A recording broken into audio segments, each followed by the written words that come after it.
Assalamualaikum warahmatullahi wabarakatuh. Kami dari kelompok 4 akan mempresentasikan materi mengenai struktur dan perkembangan sistem endokrin. Adapun anggota dari kelompok kami yang pertama ada saya, Firdias Astia Savitri, lalu ada Anis Mutia, lalu ada Nadia Apinahak, dan ada Ulis Armanda. Materi yang pertama yaitu pengertian sistem endokrin. Sistem endokrin adalah suatu sistem dalam tubuh manusia yang bertugas untuk melakukan sekresi atau memproduksi hormon yang berfungsi untuk mengatur seluruh kegiatan organ-organ dalam tubuh manusia sesuai dengan yang dibutuhkan organ tersebut. Nah, hasil sekresi berupa hormon ini langsung masuk ke dalam pembuluh darah manusia tanpa harus melalui saluran atau duktus. Nah, pada gambar dapat dilihat contoh-contoh kelenjar endokrin dan organ yang memiliki sel endokrin yang akan kami bahas pada slide-slide selanjutnya. Nah, selanjutnya ini adalah gambar sistem endokrin yang memperlihatkan kelenjar endokrin dan hormon utama yang disekresikannya. Dapat kita lihat nih ada organ hipotalamus, ada kelenjar hipofisis, kelenjar pineal, kelenjar tiroid, kelenjar paratiroid, dan yang lain-lainnya. Dan dapat kita lihat juga bahwa kelenjar hipofisis ini merupakan kelenjar yang paling banyak mensekresikan hormon. Selanjutnya adalah kelenjar endokrin pada manusia. Nah, berikut adalah macam-macam kelenjar endokrin pada manusia yang akan kami bahas dalam video kali ini. Yang pertama ada kelenjar hipofisis, ada kelenjar pineal, ada kelenjar tiroid, kelenjar paratiroid, kelenjar timus, kelenjar adrenal, kelenjar pankreas, dan yang terakhir kelenjar gonad. Nah, yang pertama yaitu kelenjar hipofisis. Kelenjar hipofisis ini memiliki berat 0,5 gram pada orang dewasa dan memiliki dimensi seperti yang tertera pada PowerPoint. Nah, jadinya kita dapat melihat nih dan membayangkan kira-kira sebesar apa sih organ kelenjar hipofisis dalam tubuh kita. Nah, kelenjar hipofisis ini terletak di bawah otak dalam rongga osphenoidal yakni sela turkika. Hipofisis ini berkembang sebagian dari ektoderm oral dan sebagian lagi dari otak yang sedang berkembang. Nah, karena memiliki dua tempat asal, kelenjar hipofisis ini terbagi menjadi dua, yaitu yang bagian posterior dan bagian anterior. Bagian anterior ini nama lainnya adalah adenohipofisis. Adenohipofisis ini berkembang dari ektoderm oral memiliki tiga bagian yaitu pars distalis, pars tuberalis, dan pars intermedia seperti yang teman-teman dapat lihat dalam gambar. Nah, yang bagian posterior ini nama lainnya adalah neurohipofisis yang terdiri dari dua bagian yaitu pars nervosa dan tangkai infundibulum. Nah, berikut adalah penjelasan lebih detailnya. Yang pertama yaitu adenohipofisis atau hipofisis anterior. Hipofisis anterior ini seperti yang sudah saya katakan tadi terdiri dari tiga bagian, yaitu yang pertama adalah pars distalis, mohon maaf. Pars distalis ini membentuk 75% adenohipofisis dan dilapisi oleh suatu kapsula fibrosa tipis. Komponen utamanya ini adalah deretan sel epitel yang saling berselingan dengan kapiler bertingkap. Nah, yang bagian yang kedua yaitu pars tuberalis, yang merupakan daerah yang berbentuk corong yang mengelilingi infundibulum neurohipofisis. Dan yang terakhir yaitu pars intermedia, yang merupakan suatu zona tipis sel basofilik di antara pars distalis dan pars nervosa neurohipofisis yang sering disusupi oleh basofil tersebut. Nah, ketiga bagian adenohipofisis ini berasal dari kantong hipofisis yang terletak dari faring embrionik. Nah, untuk hormon utama yang disekresikannya yaitu ada ACTH, FSH, GH, LH, MSH, PRL, dan TSH.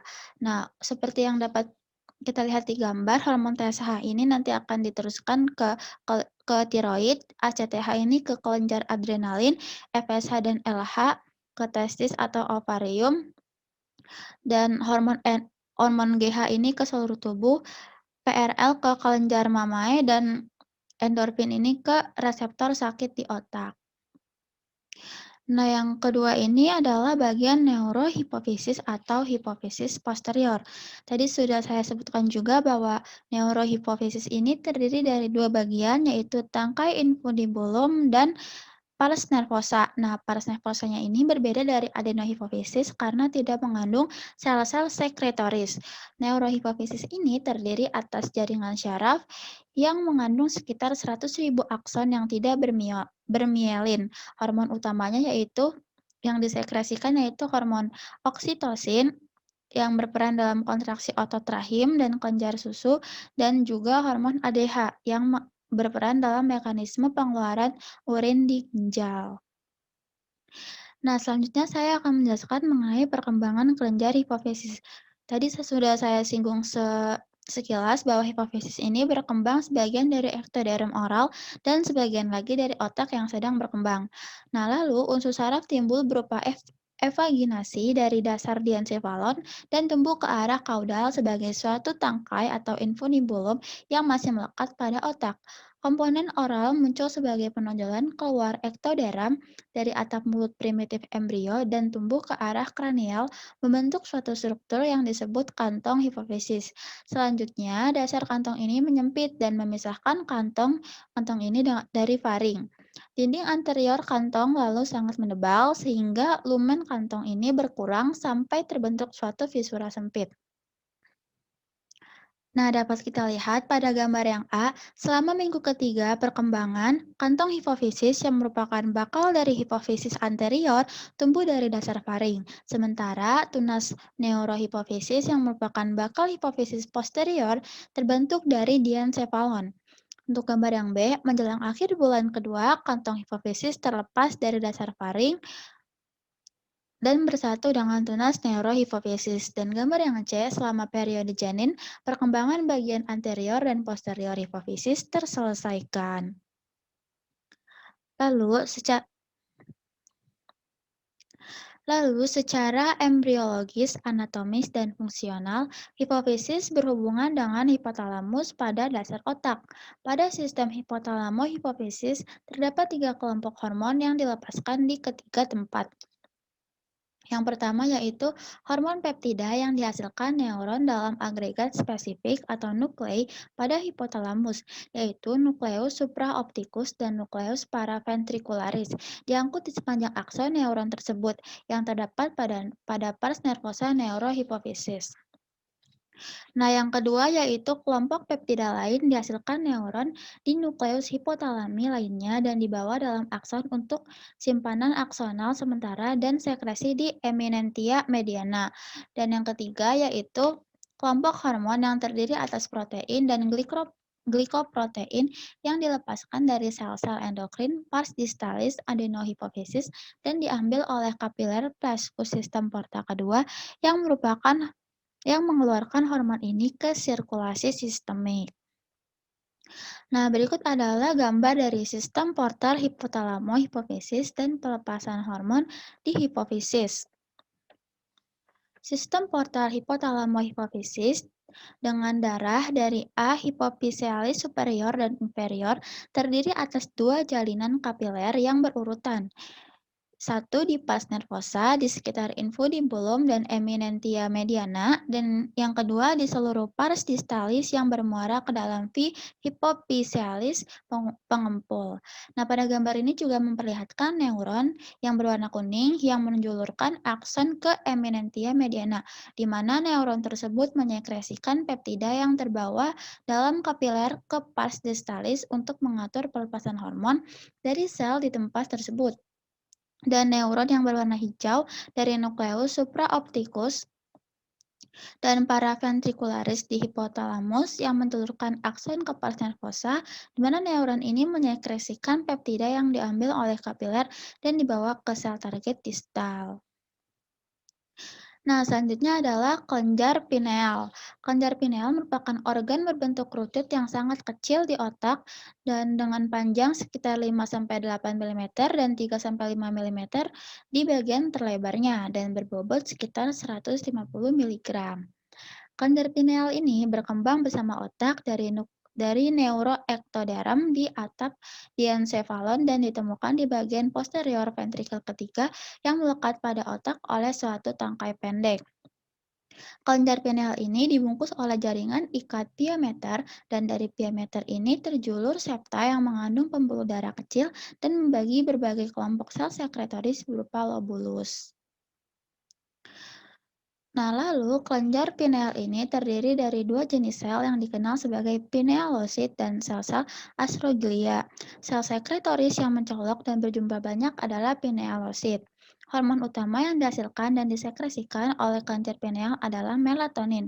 Hormon melatonin ini berperan untuk menimbulkan kantuk dan mengatur irama tidur alami atau irama sirkadian. Nah, dapat dilihat pada gambar. Untuk gambar yang A, mikrograf memperlihatkan sekelompok pinealosit yang dikelilingi septa dan yang mengandung venula dan kapiler. Gambar ini juga memperlihatkan deposit mineral ekstrasel yang disebut corpus aranaceum dengan kepentingan fisiologis yang belum diketahui tetapi menjadi penanda yang baik untuk kelenjar pineal. Dan pada gambar yang B, pada perbesaran yang lebih kuat, banyak pinealosit besar dengan inti eukromatik dapat dibandingkan dengan astrosit yang relatif sedikit dan memiliki inti yang lebih gelap dan panjang. Astrosit berada terutama di dalam septa dan di dekat pembuluh darah kecil. Kapiler tidak sebanyak yang dijumpai di kelenjar endokrin lain. Di kiri bawah terdapat korpus araseneum yang sangat besar, yaitu struktur berkapur yang juga dikenal sebagai pasir otak. Nah, yang selanjutnya yaitu kelenjar timus. Kelenjar timus merupakan suatu organ limfoid simetris bilateral yang terdiri atas dua lobus berbentuk piramid. Kelenjar timus ini terletak di bagian anterior mediastinum superior dan memiliki dua fungsi utama yaitu sebagai produksi sel limfosite dan berperan dalam pertumbuhan hingga masa pubertas. Nah, untuk hormon utama yang dihasilkan yaitu timosin dan timopoietin. Kedua hormon ini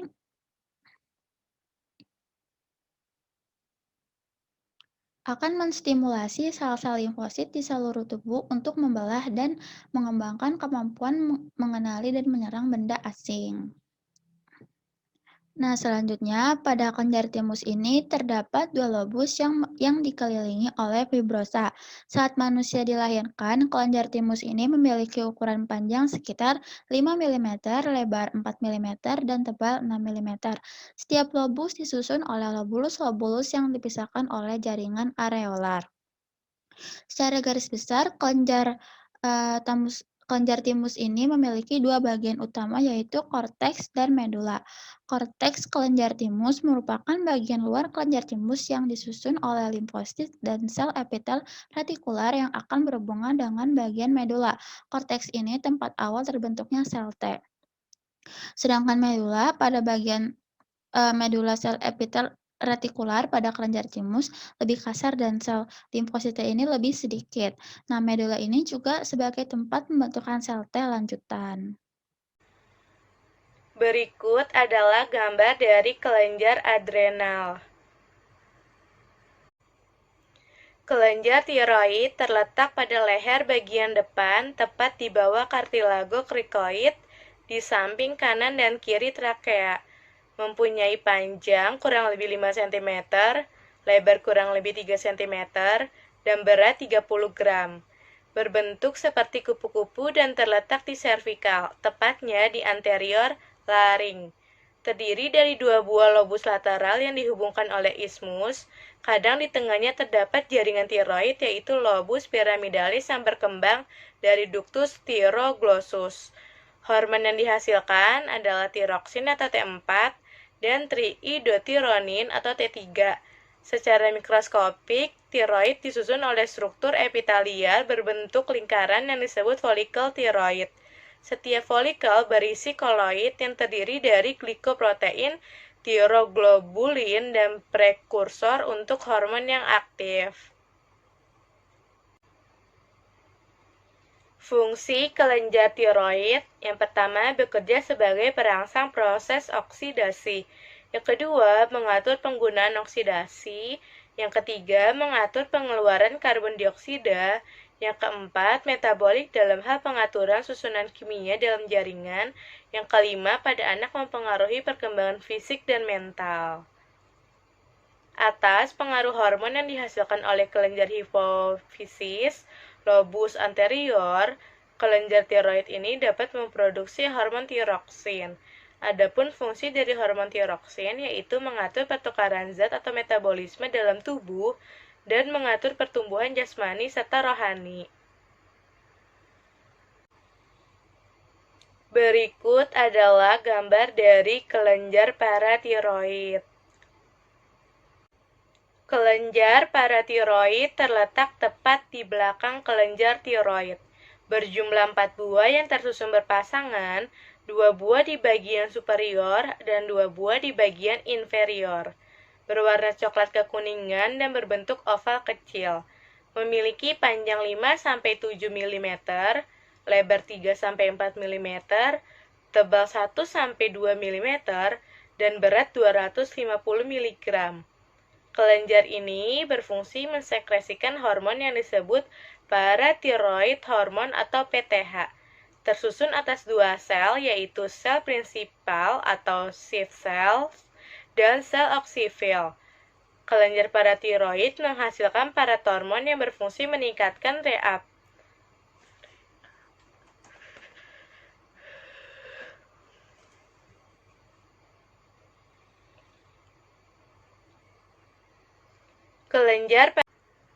Fungsi kelenjar paratiroid yang pertama, memelihara konsentrasi ion kalsium yang tetap dalam plasma darah. Yang kedua, mengontrol ekskresi kalsium dan fosfat melalui ginjal. Yang ketiga, meningkatkan kadar magnesium dalam darah. Yang keempat, merangsang pembentukan vitamin D pada ginjal. Yang kelima, jika kalsium berkurang, hormon paratiroid menstimulasi reabsorpsi tulang sehingga menambah kalsium dalam darah. Yang keenam, mempercepat absorpsi kalsium di usus. Yang ketujuh, meningkatkan penyerapan kalsium di ginjal dan mencegah ginjal membuang kalsium melalui urin. Berikut adalah gambar dari kelenjar adrenal. Kelenjar adrenal terletak di kutub atas ginjal, berbentuk bulan sawit pipi dengan panjang 4-6 cm, lebar 1-2 cm, dan beratnya 8 gram. Terbagi menjadi 2 lapisan, yaitu lapisan medula adrenal menghasilkan katekolamin dan korteks adrenal menghasilkan steroid. Setiap kelenjar ditutup oleh kapsula jaringan ikat yang padat, dan bagian stroma kaya akan serat retikularis yang mendukung sel sekretorik. Hormon yang dibuat oleh korteks yang pertama yaitu glikokortikoid yang berfungsi untuk mempengaruhi metabolisme glukosa, peningkatan sekresi hidrokortison, dan meningkatkan kadar glukosa darah. Yang kedua, mineral kortikoid yang berfungsi untuk meningkatkan absorpsi ion natrium dalam proses pertukaran untuk mengekstraksikan ion kalium atau hidrogen. Yang ketiga, hormon seks adrenal yaitu androgen yang berfungsi untuk memberikan efek yang serupa dengan efek seks pria. Yang keempat, hormon adrenalin yang berfungsi untuk menaikkan tekanan darah dan sebagai persiapan tubuh untuk melawan stres. Hormon yang dibuat oleh medula yang pertama yaitu epinefrin yang berfungsi untuk membantu metabolisme karbohidrat dengan cara menambah pengeluaran glukosa dari hati. Pada situasi darurat, epinefrin akan menurunkan aliran darah yang tidak diperlukan atau gastrointestinal dan meningkatkan aliran darah ke dalam jaringan yang digunakan untuk proses fight or flight yang efektif.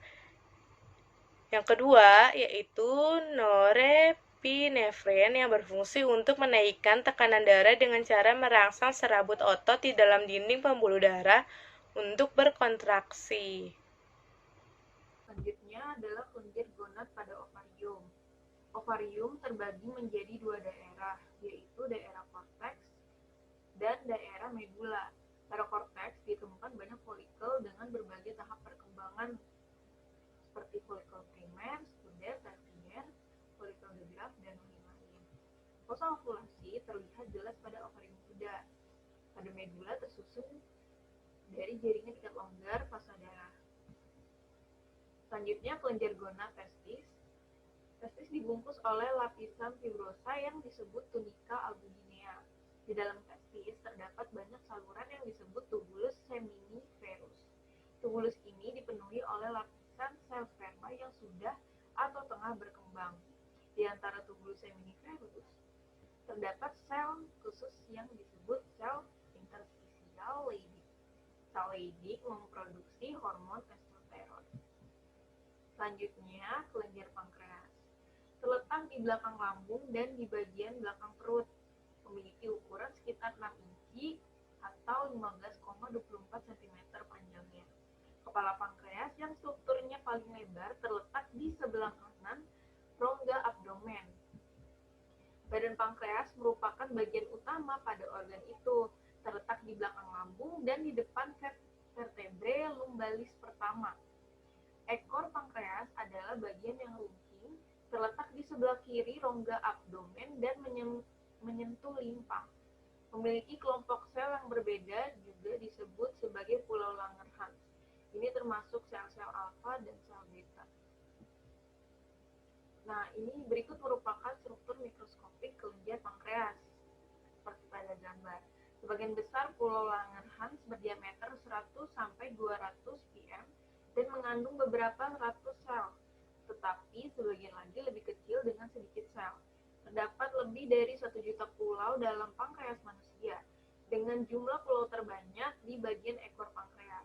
Tetapi pulau di bagian tersebut hanya membentuk 1-2% volume organ.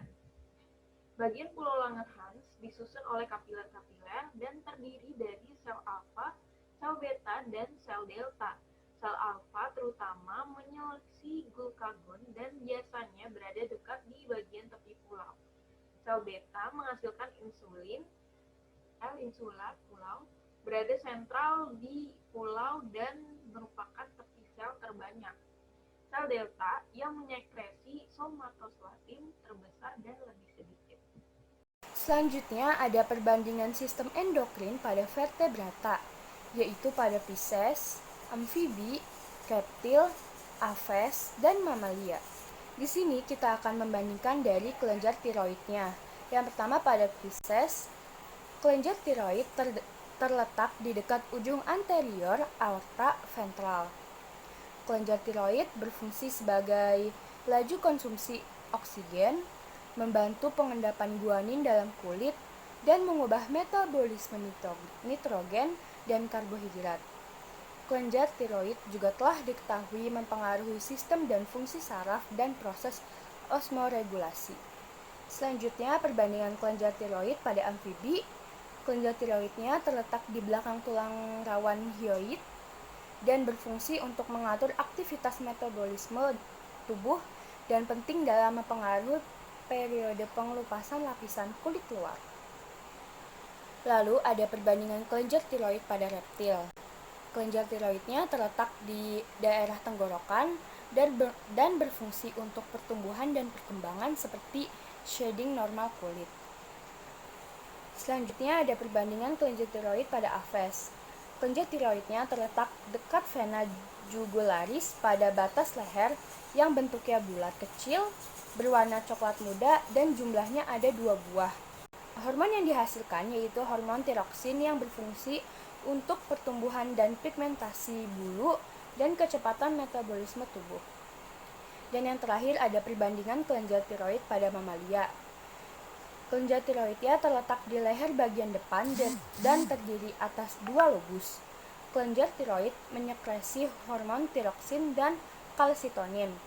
Nah, fungsi hormon tiroksin itu adalah mengatur metabolisme tubuh atau memacu kecepatan reaksi kimia dalam sel tubuh sehingga meningkatkan metabolisme tubuh.